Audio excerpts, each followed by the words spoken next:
नमस्कार साथियों, स्वागत है आप सभी का आपके अपने इस YouTube चैनल पर।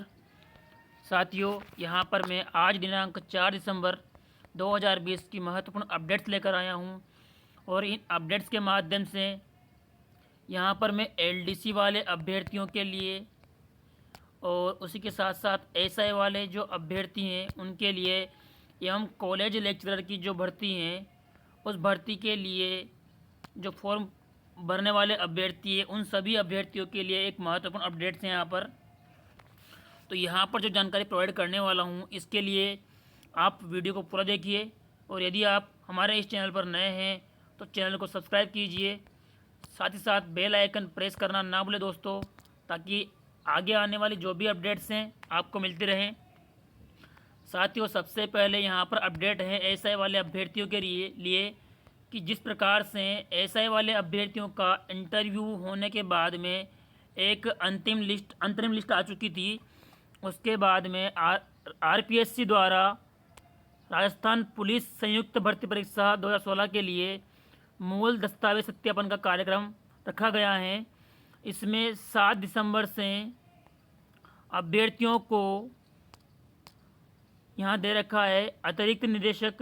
अतिरिक्त महानिदेशक भर्ती एवं पदोन्नति गोविंद गुप्ता ने बताया कि संबंधित अभ्यर्थी अपने दस्तावेज लेकर भर्ती बोर्ड पुलिस मुख्यालय में जमा कराएंगे और इस संबंध में जो जानकारी है वो पुलिस की जो मुख्य वेबसाइट है वहाँ प्रोवाइड की जाएगी। तो यहाँ पर जो 58 अभ्यर्थियों की सूची निकाली गई थी, यहाँ आप देख लीजिए। उन्होंने बताया कि राजस्थान पुलिस संयुक्त भर्ती परीक्षा 2016 के लिए 58 प्रोविजनल अभ्यर्थियों की स्थिति स्पष्ट हुई है तथा आयोग द्वारा एक अभ्यर्थी को मेरिट सूची 10A पर पदस्थापित किया गया है। तो आयोग द्वारा जिन अभ्यर्थियों का परिणाम प्रोविजनल रूप से जारी किया था एवं जिनका परिणाम रोका गया है उनकी स्थिति स्पष्ट होने पर चयन की सूची में परिवर्तन होना संभव है। अर्थात यहाँ पर ये देख लीजिए कि जो सूची अभी तक आई है एसआई भर्ती की, उस सूची में बदलाव के कुछ चांस हैं। तो यहाँ पर जो अभ्यर्थी उस सूची में शामिल हुए थे उसमें संभवतः कुछ न कुछ अभ्यर्थियों को बाहर निकलने की संभावना रहेगी। अब ये कहना एकदम श्योर इसलिए नहीं है कि अब जो अभ्यर्थी प्रोविजनल सूची में शामिल हुए हैं वो इसके लिए एलिजिबल हो पाएंगे या नहीं हो पाएंगे, ये उनके डॉक्यूमेंट्स पर फैसला होगा। तो यहाँ पर जो अभ्यर्थी पुलिस भर्ती में शामिल हुए थे एसआई के लिए और जिनका इंटरव्यू के पश्चात अंतरिम रूप से चयन हुआ है वो इस बात पर अवश्य ध्यान दें। इसके बाद में अगली महत्वपूर्ण खबर है कॉलेज सहायक आचार्य भर्ती में जिस प्रकार से गुड एकेडमिक रिकॉर्ड का जो लोचा आ रहा था उस संबंध में उच्च शिक्षा मंत्री भाटी जी ने एक ट्वीट के माध्यम से ये बताया कि ग्रामीण क्षेत्र के जो अभ्यर्थीगण हैं उन्हें राहत देने के लिए जिस प्रकार से यहाँ पर ये गार रूल का जो फंडा है इसको कम करने की गुंजाइश प्रोवाइड की जाएगी, क्योंकि अभ्यर्थियों की लगातार डिमांड के ऊपर ये कहा गया है अभ्यर्थी द्वारा कि जिस प्रकार से राजस्थान में माध्यमिक शिक्षा बोर्ड एवं कॉलेज शिक्षा में अच्छे अंक अर्जित करना उतना आसान नहीं है जिस प्रकार से अदर स्टेट्स के बोर्ड में है। तो इस प्रकार से भाटी जी को बार बार इस बात से अवगत कराते हुए अभ्यर्थियों ने धीरे धीरे इस गार रूल में शिथिलता प्रदान करने के लिए मांग की है। तो यहाँ पर संभवतः जिस प्रकार से भाटी जी ने ट्वीट किया है तो गार रूल में कुछ न कुछ संभावनाएं बनती है कि यहाँ पर जो गार रूल की समस्या है यह हट जाए। इसके बाद में सबसे महत्वपूर्ण और आखिरी खबर यहाँ पर एलडीसी वाले अभ्यर्थियों के लिए है। जिस प्रकार से लगातार अभ्यर्थी इस बात की बात कर रहे थे, ये बात पूछ रहे थे कि वेटिंग लिस्ट का क्या होगा। तो सबसे पहले मैं ये कहूँगा कि जिस प्रकार से मुख्यमंत्री साहब ने 603 पदों पर जल्दी ही ज्वाइनिंग प्रोवाइड करने के आदेश दिए थे, अब तक बोर्ड द्वारा इस बात पर संज्ञान नहीं लिया गया है। तो सबसे पहले बोर्ड द्वारा ये कार्य किया जाएगा कि 603 अभ्यर्थियों की ज्वाइनिंग प्रोवाइड करने की बात कही गई थी, उन पदों के लिए कट ऑफ निकाल कर चयनित अभ्यर्थी की सूची निकाली जाएगी।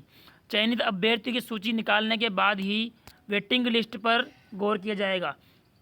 लेकिन वेटिंग लिस्ट का वेट कर रहे अभ्यर्थियों के लिए अच्छी खबर यह है कि सभी डिपार्टमेंट्स में लगभग एलडीसी भर्ती में विभाग मिलने के बावजूद भी 1500 अभ्यर्थी, करीब 1500 अभ्यर्थियों ने डिपार्टमेंट ज्वाइन नहीं किया है। तो इस प्रकार से लगभग मान लीजिए कि लगभग 1500 अभ्यर्थियों की वेटिंग लिस्ट जारी होगी। तो यहाँ पर संभवतः कई सारे अभ्यर्थी जो पॉइंट्स या एक आध नंबर्स हैं अटके हुए हैं, उन सारे अभ्यर्थियों के लिए इस बात की संभावना बन जाती है कि उनका चयन वेटिंग लिस्ट में होने के आसार रहेंगे। अब यहाँ पर मुख्य रूप से आप देख लीजिए कहाँ कहाँ पर चयन नहीं हुआ है या कहाँ कहाँ पर ज्वाइनिंग नहीं मिली है। तो सबसे ज़्यादा अजमेर कलेक्ट्रेट में 46 अभ्यर्थियों ने ज्वाइन नहीं किया है। इसके अलावा अभियोजन विभाग में 10 अभ्यर्थी, राज्य बीमा एवं प्रावधान विभाग में 14 अभ्यर्थी, डीईओ करौली में 12 अभ्यर्थी, डीईओ कोटा में 10 अभ्यर्थी, डीईओ चित्तौड़गढ़ 27 अभ्यर्थी, प्राविधिक शिक्षा निदेशालय में 9 अभ्यर्थी, टेक्नीशियन शिक्षा निदेशालय में 3 अभ्यर्थी, कृषि विभाग में 5, कार्यालय जिला परिषद टोंक में 9। इस प्रकार से कई सारे डिपार्टमेंट्स में कई सारे अभ्यर्थियों ने ज्वाइन नहीं किया है। तो यहाँ पर कई डिपार्टमेंट्स और कई शिक्षा विभागों की जिला शिक्षा अधिकारियों की सूची यहाँ पर मिल गई हैं।